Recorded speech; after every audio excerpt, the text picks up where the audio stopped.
podcast where creativity meets craftsmanship. Whether you're a pro tufter or just dipping your toes into the world of custom rugs, this is the place to talk tools, techniques, and turning your passion into profit. So, what's on today's episode? We're covering the full process of making a custom rug from start to finish, plus some business tips for selling your work online. I'll also be answering some listener questions, so stick around.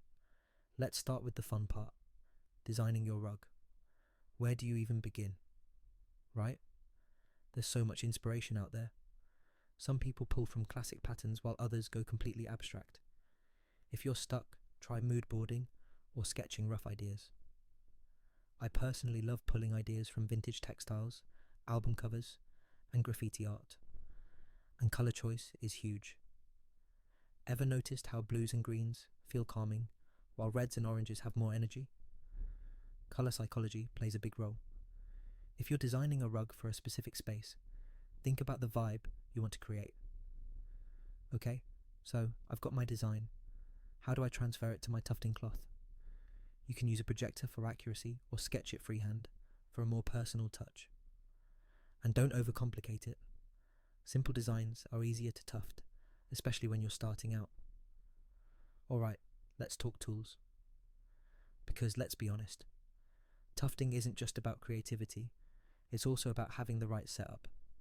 First, the tufting gun. Do you go cut pile or loop pile? Cut pile for soft, plush texture. Loop pile for more durability and structure. And what about backing cloth? Primary tufting cloth with proper tension is key. If your cloth is too loose, your yarn won't hold and you'll struggle with consistency. And what's the number one beginner mistake people make? Not testing their yarn tension first. Always do a small test tuft before diving into your actual rug. Alright, so you've made your rug. Now, how do you actually sell it? Etsy, Shopify, and Instagram are great, but TikTok is where you can go viral. Okay, now pricing. How do I make sure I'm not undercharging? The formula I use is material cost plus hourly rate x time, x2 equals price. Always factor in labour, materials, and a profit margin. A lot of beginners price too low because they're afraid no one will buy, right? But if your work is quality, people will pay for it. Handmade rugs take time and skill. Time for some questions.